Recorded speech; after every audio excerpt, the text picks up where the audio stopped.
Assalamualaikum warahmatullahi wabarakatuh. STY pergi dengan bangga, Patrick Kluivert datang dengan tugas berat. Kita tetap dukung timnas Indonesia. Coba kita saksikan bersama. Assalamualaikum warahmatullahi wabarakatuh. Salam sejahtera, salam sehat untuk kita semua. Semoga juga teman-teman baik-baik saja bersama dengan seluruh keluarga teman-teman. Dan saya akan berbicara soal bagaimana STY kembali. Ya, sebenarnya ini sudah musim kemarin. Saya angkat karena kesibukan saya. Jadi baru pagi ini. Saya akan bicara soal dua pelatih. STY sudah kembali dan Patrick Kluivert datang. Ya, ada datang dan pergi.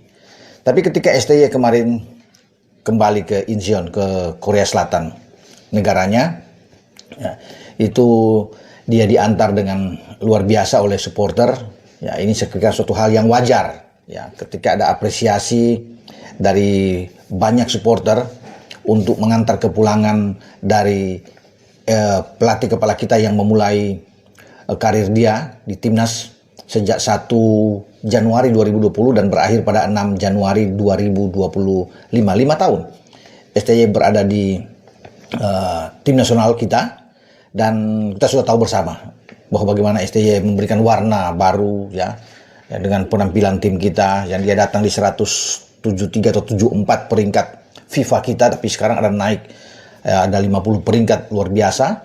Sempat masuk ke 125, sekarang di 127 untuk peringkat, dan itu suatu hal yang bagus ya bagi kita. Kita harus menghormatinya. Ya, dia pergi setelah diberhentikan, tidak diperpanjang terus ya untuk kepelatihan dia, tapi dengan kepala tegak dia pergi. Ada sebuah kebanggaan bagi STY untuk memberikan tongkat estafet kepada pelatih yang baru, Patrick Kluivert. Jadi, dan para supporter ya mengeluh-elukan dia, tentunya menyanyi yel-yel ya, ale ale ale Sintayong. Ini seperti yang kita dengar juga selalu kalau di stadion ketika STY masih menukangi Jai Isyas dan kawan-kawan, memang itu selalu terdengar. Dan saya pikir bagi STY ini suatu hal yang membanggakan bagi diri dia, bahwa dia keluar dengan situasi kondisi bahwa tim nasional Indonesia tidak terpuruk tetapi masih punya peluang untuk menatap laga berikutnya, karena ada 4 laga sisa. Peluang itu apa? Peluang yang untuk bisa lolos ke Piala Dunia jika kita bisa menyelesaikan 4 pertandingan dengan hasil positif, dan itu menjadi tugas dari pelatih baru Patrick Kluivert. Jadi saya pikir ya harus kita anjungin jempol terhadap STY ya.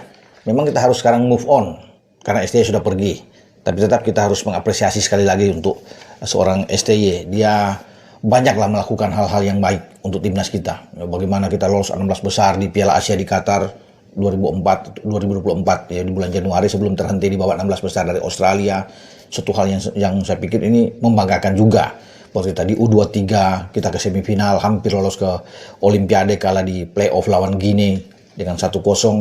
Ya, saya kira ini suatu juga prestasi yang perlu kita berikan acungan jempol lagi ya. Kalau melihat tapi secara keseluruhan bagi STY memimpin tim senior, dia hanya 42,80% untuk persentase kemenangannya. Memang di senior ya, kita bicara dari 63 pertandingan yang dia pimpin, itu 27 diantaranya menang, ada 15 imbang dan 21 kalah. Makanya itu hanya 42,86%, teman, tidak mencapai 50%. Tapi kalau di U23 itu lebih bagus dari tim senior, presentasi yang kita bicara sini. Di U23 STY memimpin itu dari 25 laga, ada 12 kemenangan, ada 3 hasil imbang dan 10 seri. Presentasinya itu 48%. Jadi lebih tinggi dengan tim senior yang hanya 42. Kalau STY memimpin di U20, itu dari 29 pertandingan yang dia pimpin, itu ada 11 kemenangan ya yang diraih, 7 hasil imbang dan 11 kali kalah. 37%, 37,93% ya, yang jadi U23 yang lebih tinggi. Tapi bukan itu yang saya akan bicara di sini. Saya akan berbicara tentang bagaimana sekarang ketika STY itu balik ke negaranya dengan pelatih baru seperti Patrick Kluivert, yang juga nanti akan dibantu oleh para asisten-asisten yang top. seperti Dani Lansat, Alex Pastur, dan ada Gerald Vandenberg. Ini menjadi pertaruhan bagi mereka untuk bagaimana jangan sampai peringkat 127 saat ini kita itu lebih buruk lagi dari STY. Tentunya harus lebih naik karena ada target dari Ketua Umum PSSI bahwa kita harus bisa mencapai di 100 besar dunia peringkat FIFA. Jadi masih ada pertarungan di sana untuk Patrick Kluivert dan gerbongnya untuk bisa membawa Indonesia semakin baik. Jangan sampai turun. Jadi STY sudah taruh yang di posisi yang baik, tinggal diteruskan ini, dipertahankan saja atau ditingkatkan oleh Kluivert sehingga kita bisa mendapatkan hasil yang positif di 4 pertandingan sisa, terutama di bulan Maret menghadapi Australia pada tanggal 20 Maret, dan 5 hari kemudian balik ke kandang di GBK kita menghadapi Bahrain. Jadi ini diharapkan ada hasil yang bagus. Ya, jangan sampai peringkat kita lagi anjlok. Harus perlu naik sesuai dengan target bahwa kita harus bisa menembus 100 besar. Ya, saya pikir itu target kalau bicara dengan peringkat FIFA kita ya. Kita pernah di 76 kalau nggak salah. Ya. 76 atau 78 besar. Jadi bagus pada tahun 98 kita bisa menembus 100 besar peringkat FIFA. Nah, semoga bisa seperti itu. Itu kan menjadi target utama. Inilah pertaruhan yang saya bilang itu. Tidak mudah bagi Kluivert untuk bisa meneruskan 4 pertandingan ke depan dan bisa menembus 100 besar. Memang kelihatan di 127 saat ini, yaitu kalau kita bisa menang melawan Australia, menang melawan Bahrain, kita bisa ke sana. Kita bisa mendekati, bisa masuk ke posisi 100 besar, apalagi kita bisa mengalahkan Cina. Itu kan yang kita targetkan. Bagus. Atau kita imbang Australia, kita menang 2 kali lawan Bahrain dan Cina di kandang, peringkat kita akan menuju ke 100 besar itu. Sudah semakin dekat, bahkan bisa menembus ke sana. Apalagi kalau kita di pertandingan terakhir menahan Jepang, ada poin yang besar juga yang ada di sana. Karena kita tahu bersama Jepang adalah raja di Asia saat ini yang tertinggi untuk peringkat FIFA di Asia. Nah, itu yang akan harus dilakukan. Ya, perjuangan berat yang harus diemban oleh Patrick Kluivert dan gerbongnya. Tapi tetap kita harus berpikir positif, ya. Dari STY kita berpikir positif, ya, melepas dia dengan sangat baik untuk kembali. Dia bangga tentunya, dia rasa terharu karena Indonesia ini dianggap sudah sebagai rumah dia juga, rumah dia kedua, dan dia menganggap pemain-pemain di timnas itu sebagai anaknya. Semoga ketika Kluivert datang, Kluivert bisa melakukan hal yang sama, bisa melakukan pendekatan juga yang sama, ruang ganti juga akan lebih sejuk, kondusif, sehingga bisa menyatu semua. Karena yang paling utama saya pikir adalah Indonesianya, tim nasional yang kita inginkan untuk bisa, siapapun pelatihnya, yang mau STY, mau Kluivert, siapapun yang akan datang, tapi Indonesia ini kita sebagai warga negara harus bisa mensupport habis untuk mendukung bahwa kita bisa terbang tinggi. Itu saja. Karena kan Patrick Kluivert juga tentu tidak akan lama. Pasti satu saat dia akan diganti. Siapapun yang akan masuk. Begitu. Tetap kita harus nomor 1 adalah timnas kita. Betul. Jangan sampai kita hancur dengan tim nasional kita ini. Tapi makanya kita mendukung setiap pelatih yang masuk ini harus kita support. Ya, untuk demi kebanggaan kita. Memiliki tim nasional yang kuat. Dengan 4 pertandingan sisa, ya kita harus mensupport. Ya. Untuk Kluivert bisa sukses karena sudah ada 3 asisten dia, wah, termasuk Vandenberg yang terakhir itu masuk, yang juga akan menukangi tim U23, sehingga ini bagi Kluivert tidak terpecah, ya. Konsentrasi dia harus bisa menangani, kalau STY kan menangani itu tim senior, tim U23, tapi sekarang enggak. Kluivert itu tetap ya di tim senior, U23 nanti urusannya seorang Vandenberg yang akan berkolaborasi juga dengan U17 dan U20 di bawah dia yang akan memantau ini tentunya. Ya bagus. Sehingga ini fokus utama bagi Kluivert bagaimana membuat Indonesia itu lebih baik, lebih meningkat. Yang sudah dilepas, sudah diserahkan oleh STY dengan satu hal yang baik bahwa kita punya peluang. Jadi kalau kita lolos juga STY akan bangga kalau kita bisa lolos ke Piala Dunia, ya kan.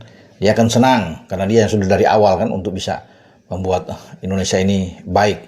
Tinggal kita akan menunggu hasil kerja dari Patrick Kluivert dengan tim nasional kita. Makanya kita harus dukung teman-teman, ya. Kita support habis untuk ini. Jadi kita sekarang sudah boleh move on dari STY, kita sudah mengapresiasi dia. Tapi sekarang kita berpindah ke Kluivert. Ketika Kluivert datang, kita harus mendukung. Karena Kluivert juga sudah bilang kan, supporter itu penting, sangat penting. Harus berada di belakang tim nasional. mendukung semua setiap perjuangan tim nasional karena itu menjadi kebanggaan dan dia ingin itu. Jadi bukan hanya dia datang ke sini mendukung dia, tetapi yang didukung adalah tim nasional ke setiap bertanding itu datang untuk memberikan support yang luar biasa bagi tim nasional kita. Jadi itu teman-teman yang saya bisa sampaikan dengan bagaimana satu pelatih pergi, satu pelatih datang. Biasa di dalam sepak bola dimanapun, ya, di negara manapun untuk pergantian pelatih itu suatu hal yang biasa. Cuma tetap kita akan tuntut, tentunya banyak yang akan melihat kinerjanya. Kalau bicara dengan Kluivert di Curaçao itu dia memimpin itu 12 pertandingan, 6 menang, 3 kalah dan 3 imbang. Jadi ada 50% di sana ya. Dia pimpin dari 4 Maret 2015 sampai 7 Juni 2016. Ketika itu ada 50% karena hanya 12 laga. Sebelum dia keluar dan dia masuk lagi di Curaçao ya saat itu sebagai ad interim dengan hanya 6 pertandingan yang dia pimpin, 1 menang, hanya 1 kali menang, 2 imbang dan 3 seri, ada 16% sejak di sana. Sebelum dia juga pindah ke Turki ke klub Adana Demirspor. Di Adana Demirspor itu dari Juli 2023 sampai pada 4 Desember ya 2023 dia memimpin Adana Demirspor itu 20 laga. Ada 9 kemenangan, 6 seri dan 5 kali kalah. Ada 45% persentase kemenangan dari Kluivert. Sekarang dia belum memimpin sejak masuk pada 8 Januari yang lalu. Ya, kita akan tunggu. Tentunya start awal dia melawan Australia. Kemudian dengan Bahrain sampai pada Juni dengan Cina dan Jepang. Ya, mari bersama-sama kita dukung ya kepelatihan yang baru dan berharap bahwa ada yang harus yang terbaik tentunya akan diberikan oleh Kluivert dan gerbongnya ini. Dengan saya Bung Ropan berbicara. Ciao.